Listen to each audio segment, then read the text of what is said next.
La politique, la culture, mais également du sport. L'actualité du jour vous sera développée dans un instant. Tout de suite, le sommaire. Nous vous emmènerons dans ce journal dans la province de l'Équateur à la découverte de ces réfugiés centrafricains vivant en République démocratique du Congo, principalement au camp de Molé, qui s'entraînent au quotidien à ces disciplines brésiliennes, la capoeira, un art qui leur permet d'oublier les moments troubles de guerre qui sévissent dans leur pays depuis l'an passé. La mission onusienne en République démocratique du Congo appelle la population de la ville de Béni dans le Nord Kivu à ne pas céder à une quelconque intoxication des ennemis de la paix dans l'Est de la RDC. Elle réaffirme toutefois son apport aux côtés des FARDC dans la traque contre les groupes armés encore actifs dans cette partie du pays. Et en justice, vers la fin d'un procès allongé à multiples rebondissements à la Cour pénale internationale, l'accusation charge Jean-Pierre Mbemba et la réplique de la défense est attendue donc pour ce jeudi. Bienvenue à tous. Virage décisif dans le procès Mbemba. L'accusation charge à nouveau l'ancien vice-président congolais accusé, je vous le rappelle, de crimes contre l'humanité et de crimes de guerre. C'était ce mercredi lors du réquisitoire qui ont débuté à La Haye. Décryptage de cette journée avec Guilain Kabalundi. Lors des réquisitoires ce mercredi matin, l'accusation est revenue sur les crimes attribués aux hommes armés du mouvement de libération du Congo contre des civils centrafricains.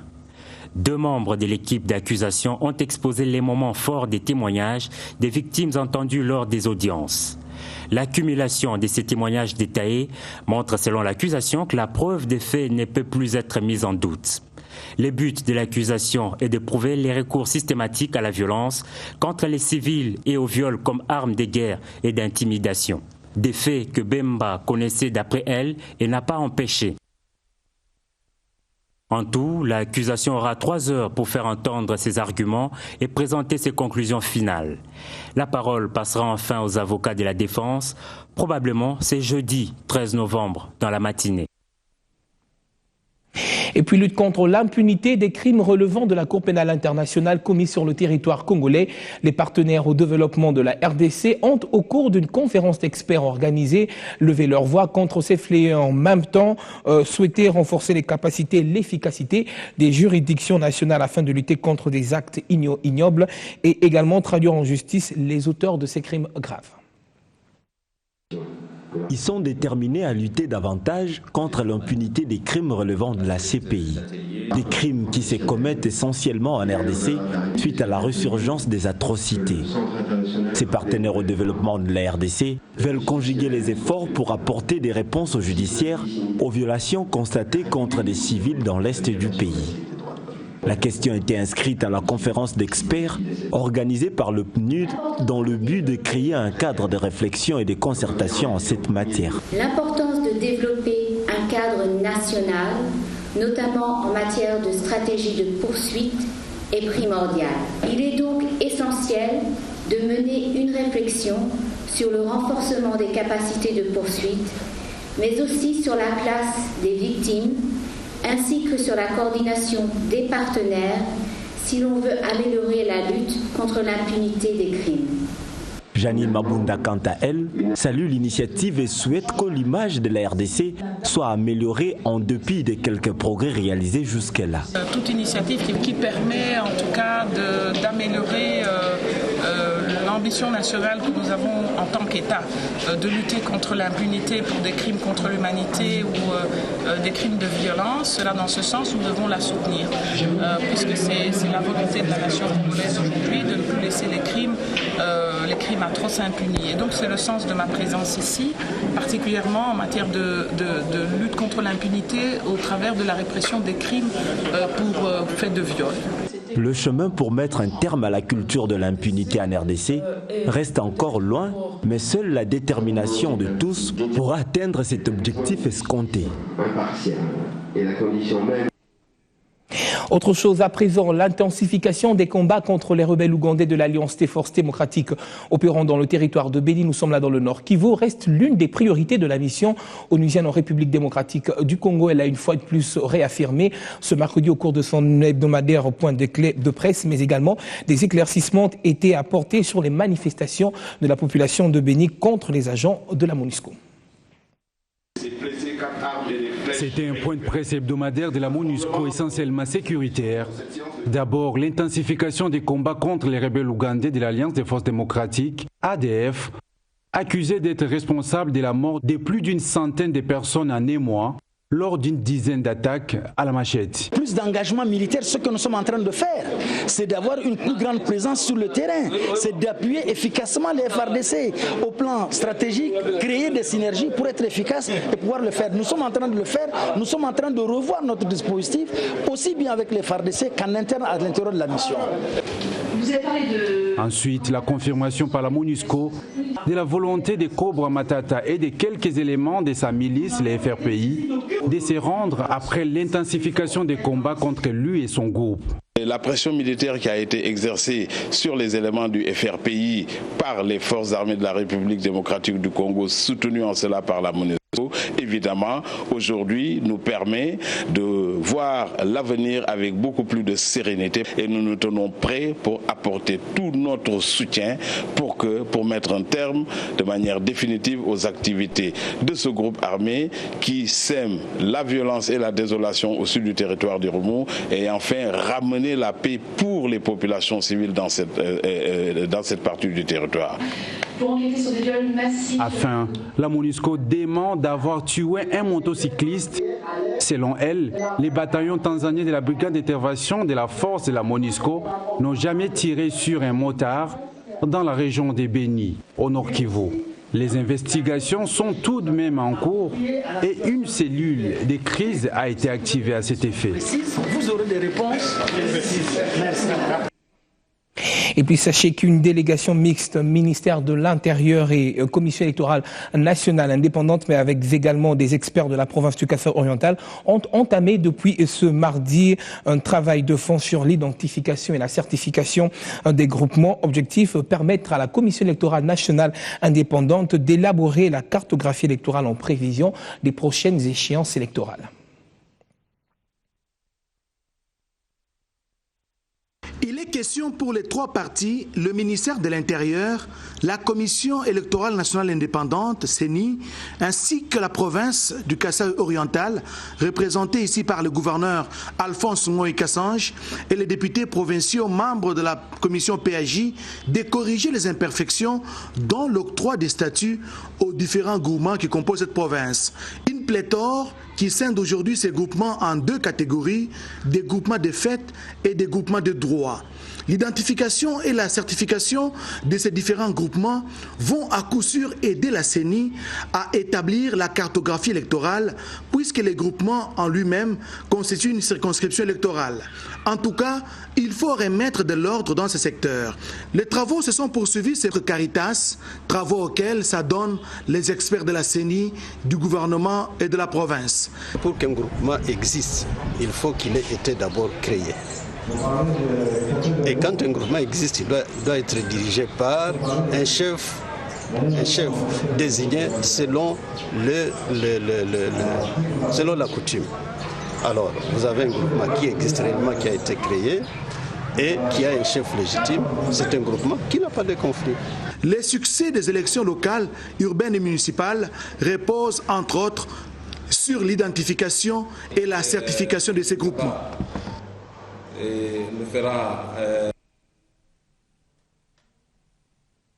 La République démocratique du Congo reste déterminée à disponibiliser les services de planification familiale dans plus de 500 zones de santé que compte le pays.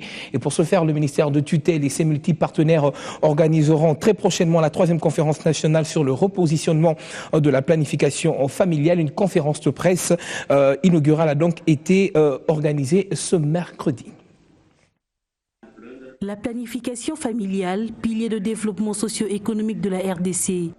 C'est autour de ce thème que le pays organisera du 2 au 5 décembre prochain la 3e conférence nationale sur les repositionnements de la planification familiale. Une rencontre très importante car la RDC a inscrit la planification familiale au nombre de ses priorités afin de tirer les dividendes démographiques grâce à cette pratique. Avec la 3e conférence, nous voulons d'abord tirer le bénéfice des dividendes démographiques.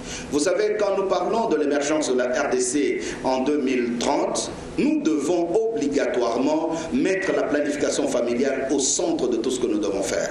Parce que les grossesses trop rapprochées sont responsables de la haute mortalité maternelle dont est victime la République démocratique du Congo et même de la mortalité des enfants de moins de 5 ans. Le ministre de tutelle affirme également que la planification familiale est une affaire de tous, hommes et femmes.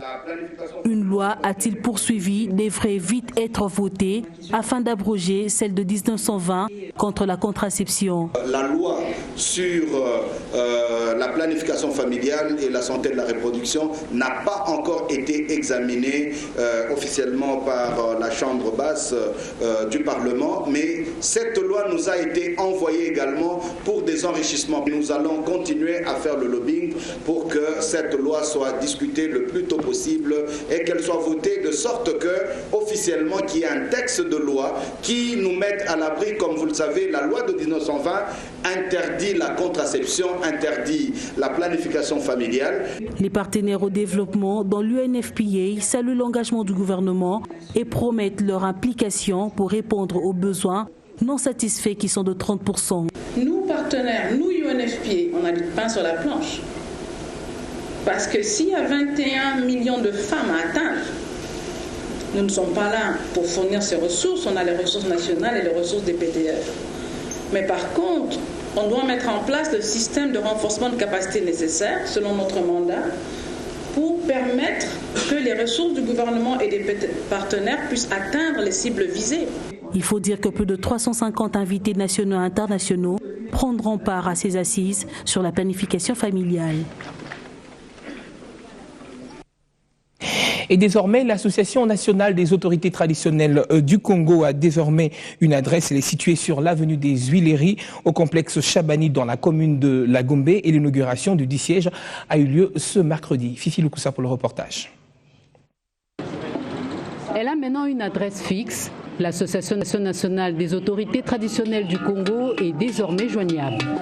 C'est depuis ce mercredi qu'elle a inauguré les locaux de son bureau 6 avenue des Huileries au complexe Chabani dans la commune de La Gombe. Profitant de cette cérémonie inaugurale, les chefs traditionnels ont saisi cette occasion pour faire parvenir à leur autorité de tutelle leurs préoccupations qui se résument à 3, parmi lesquelles l'organisation de la conférence de Kisangani, promulgation de la loi sur le statut particulier des chefs coutumiers. La disparité de la rétrocession aux ETD qui est assez déséquilibrée et qui ne nous permet pas de nous développer à la base. Une autre approche s'avère nécessaire et nous comptons sur le ministère de l'Intérieur afin de nous soutenir pour y ajuster le tir. Voici donc, distingués invités, en vos titres et qualités, les raisons pour lesquelles notre partenariat doit croître davantage, car seul le pouvoir coutumier de la République démocratique du Congo ne pourra pas vaincre les défis du développement. Pour le représentant du ministre de l'Intérieur empêché, la cérémonie de ce jour prouve à suffisance combien cette association a le souci de se prendre en charge et d'améliorer ses conditions de travail. Mon propos de ce jour devra être compris, d'une part, comme une invitation aux autorités coutumières à être des modèles en vivant et prêchant la justice, la légalité, la vérité, etc. Et d'autre part, comme un appel pour la sensibilisation et l'encadrement responsable de la population. Rappelons que la loi sur le statut particulier des chefs coutumiers est en examen à l'Assemblée nationale.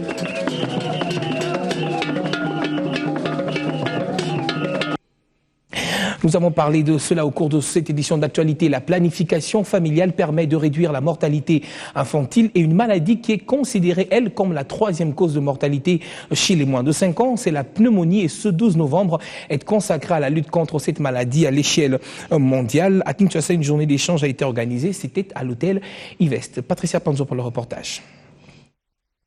Luttons contre la pneumonie et sauvons nos enfants.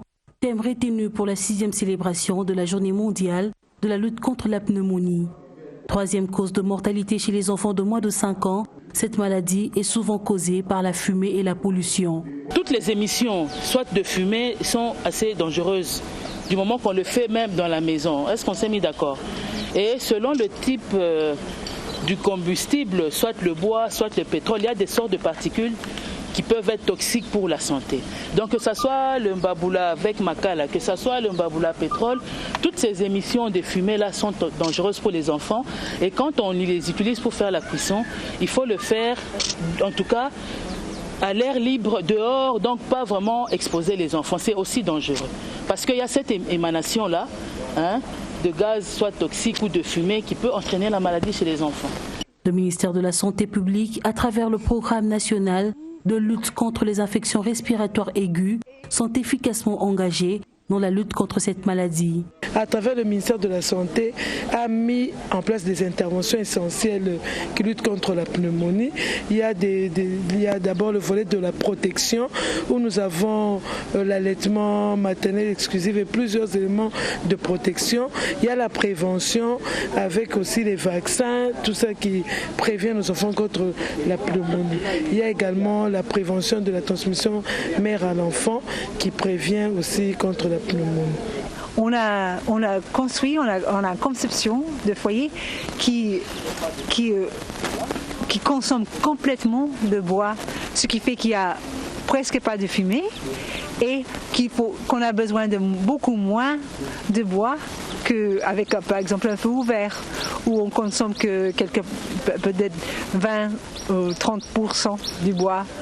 Les enfants, principales victimes de la pneumonie, devaient être bien protégés de toutes sortes de fumées et pollutions. Les partenaires au développement impliqués dans cette lutte proposent des foyers qui contiennent la fumée. Voilà, on espère que c'est un conseil qui sera très bien suivi. Autre chose, l'organisation des leaders des forces sociales et démocratiques en collaboration avec la CENI ont animé une tribune d'expression populaire à l'intention de la population du Moamba. Les échanges ont essentiellement tourné autour du calendrier des élections municipales urbaines mais également locales. On salit 100 000 personnes dans le stade de Marty, par exemple 100 000. Mais tout n'était combien la carte d'électeur. Quelle image les Congolais ont des élections et pour quels résultats? La Commission électorale nationale indépendante tient à élucider la question. À travers des tribunes d'expression populaire, elle ratisse large en se faisant une institution électorale de proximité. Ce, en vue d'un atterrissage en douceur du processus électoral. À l'issue des échanges avec la population du Mont-en-Bas sur le calendrier des élections municipales, urbaines et locales, le conseiller en charge de l'éducation civique et électorale et sensibilisation a démontré combien ce rendez-vous est pertinent. Les élections deviennent exigeantes parce que ce ne sont pas les mêmes élections qu'on a connues en 2006 ou en 2011. C'est des élections dont tout le monde attend un résultat de qualité. Et les gens sont de plus en plus exigeants.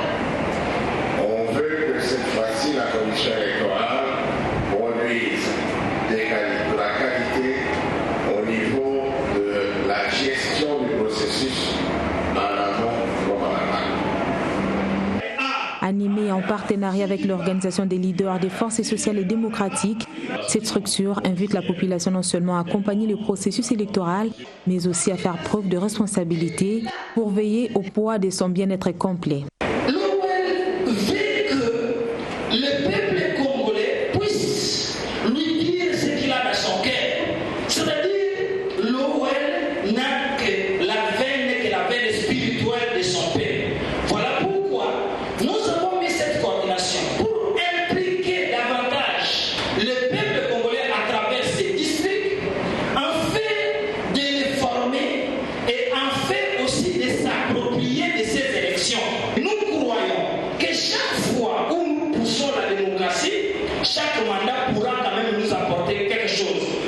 Au regard de l'imminence du rendez-vous des urnes, ces échanges sont plus que salutaires en vue de crédibiliser le processus. Direction le Nord Kivu, le gouverneur de cette province, Julien Paluku, a au cours de sa communication ce mercredi à la presse à Goma dénoncé une nouvelle guerre qui serait en gestation dans sa juridiction. Julien Paluku parle, lui, d'une guerre qui partirait de Béni avec le soutien des fils et filles de ce territoire. La correspondance est signée Patrick Sialoua. À en croire le premier citoyen de la province, cette guerre qui part de Béni est soutenue par les enfants de la région. C'est que l'insécurité à Béni n'est pas seulement l'œuvre des rebelles ougandais. Elle est facilitée par les enfants de Béni. Il y a les ZDF réellement ougandais et des ZDF à 100% congolais. Malheureusement dans la province ici, si on dit qu'il y a parmi les rebelles vos fils, les gens ont tendance à s'énerver. Les rebelles ougandais, ADF, s'ils voulaient s'en prendre aux populations congolaises, mais ils pourraient aller à Bunia. Il faut vous interroger, ils pouvaient aller à Bunia. Pourquoi ils ne sont pas à Bunia? C'est parce qu'il y a une rébellion en gestation à Béni, pilotée par un fils du terroir, avec pour objectif de fatiguer moralement la population. Quand on tue, on égorge. Quelle est la planification? C'est que le jour où la rébellion va commencer, les gens se présenteront comme des libérateurs. Pour Julien Paloukou, nombreux sont ceux-là qui ont accusé le Raïs Kabila Kabange d'être à la base de l'insécurité en province. Et dans toute honnêteté, le Nord Kivu doit ainsi présenter ses excuses au chef de l'État Kantassé. Cette communication à la presse a été une occasion pour l'autorité provinciale de lancer l'opération générale Nord Kivu sans armes, après le résultat positif de celle-ci à Goma et dans le Massissi. Toute la province du Nord Kivu est déclarée sans armes, sauf ceux qui sont reconnus par la loi de pouvoir en détenir, notamment les militaires et les policiers. Et l'opération a eu lieu à Goma. Je vous informe que même les militaires et même les policiers, on a été surpris de trouver qu'il y avait des militaires et des policiers qui avaient plus d'une arme, alors que chaque soldat, chaque policier doit avoir une arme. Et l'opération se poursuit. Tout policier, tout militaire qui est en train de se trouver avec plus d'une arme, eh bien, il est directement déféré devant la justice militaire. Parce que c'est une détention illégale d'armes. L'actualité du jour, c'est également à lire dans la presse parue online. D'abord avec Afrique.com.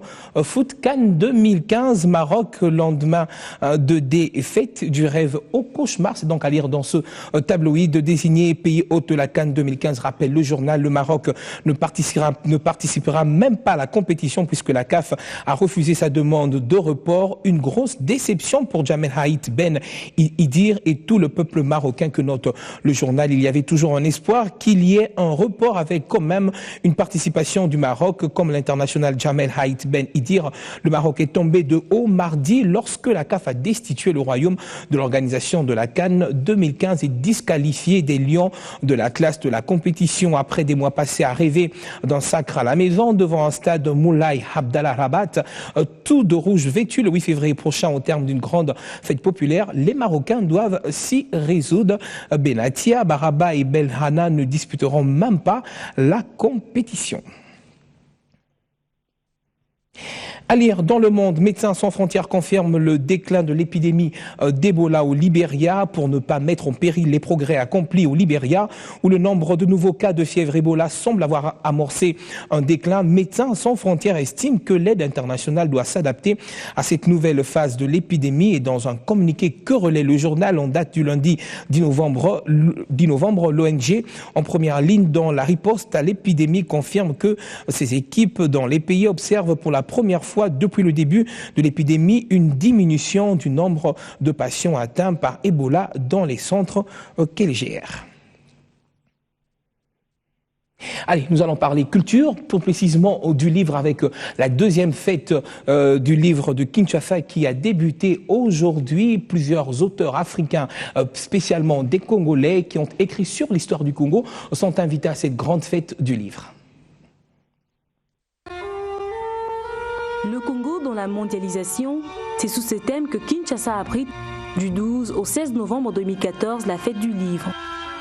La deuxième édition de la dite fête se présente comme une occasion non seulement de mettre en exergue la richesse de la littérature congolaise, mais aussi permettre des échanges entre les auteurs et les publics, ceci dans les soucis d'éveiller le plaisir de la lecture. C'est de redonner le goût de la lecture, de le donner aux plus jeunes et de le redonner à ceux qui l'auraient perdu. Mais moi, je suis plutôt optimiste. Je pense que beaucoup de Kinois lisent, contrairement à ce qu'on dit. Quant à la première édition, les retombées ont été considérables, ont remarqué les organisateurs. ce qui justifie la tenue de la présente édition. La première édition a été un beau succès. C'est d'ailleurs pour ça qu'on réédite la deuxième édition. Et c'est pour effectivement donner une vision festive aussi de la lecture, que ça ne soit pas simplement pour les élèves la lecture obligatoire pour faire un commentaire de texte ou la lecture de ses devoirs ou simplement de la presse. Il faut dire que la RDC a été retenue puisqu'elle est présentée comme source d'inspiration littéraire de nombreux auteurs du monde entier. Je vous l'annonce à l'ouverture de ce journal. Les réfugiés centrafricains vivant en République démocratique du Congo, principalement au camp de Molé, dans la province de l'Équateur, s'entraînent au quotidien à la capoeira, ce dans le but de remonter un tout petit peu le moral dérangé par les guerres à répétition dans leur pays.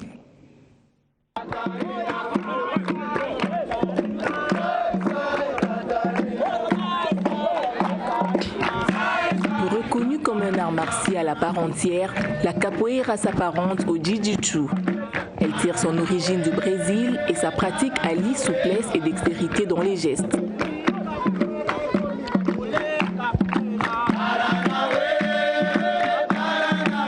Elle consiste principalement à ne pas se toucher et à ne pas s'affronter physiquement.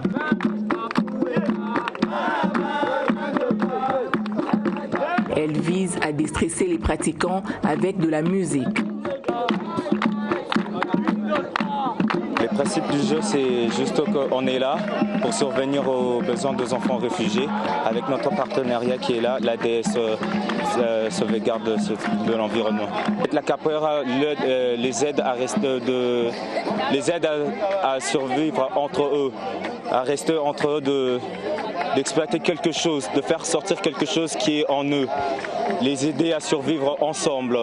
Vu qu'il y a eu beaucoup de choses qui se sont passées dans leur pays et jusqu'à présent, ils se sont pas quittés encore dans leur tête. Et on a essayé de mettre la capoeira en leur disponibilité pour essayer de leur accueillir quelque chose de nouveau et quelque chose de meilleur en eux.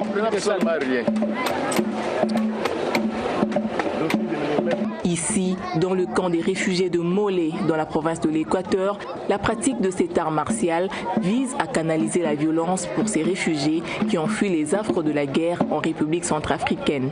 Ça aide les jeunes à se défouler de tout ce qu'ils ont vécu avant et aussi avoir la maîtrise de soi parce que les autres ils se battent eux-mêmes et avec la capoeira ça aide vraiment à avoir la maîtrise de soi. Beaucoup les jeunes sont motivés à pratiquer cet art parce que beaucoup pratiquaient avant le judo, le karaté, mais maintenant et tous ils pratiquent maintenant la capoeira.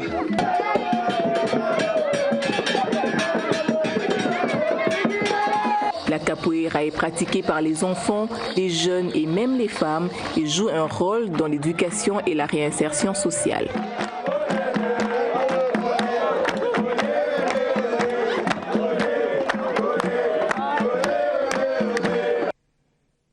Très bonne pratique, art martial à ne pas négliger. Allez, venons-en à cette fausse rumeur qui a circulé sur la toile et dans la capitale congolaise au sujet de la mort de Lutumba Simaro. Le patron de Banaoké se porte plutôt bien et il a dit ce mercredi au micro de notre confrère Papi Mboma. Il y a solo qui n'a pas malade. 76 ans et Zali Awate. Dans 4 mois, ce qu'on a Bondingai, n'a comme ça 77 ans. Mais maladie oyo ndeko wana alamusi bato lobi Simaro akufi ba téléphone qui pelanga ko lambula wa de yelo ke tikali kaka na bashuna babenga parce que sikani so bana bali mais ndenge yo moko kutinga ndenge pe bazomona na télévision na lobaka toujours boye papi liwa babanga kango bakima kango te et puis ndenge na lobi na Fin de ce journal, je vous retrouve demain, même heure, avec le même plaisir.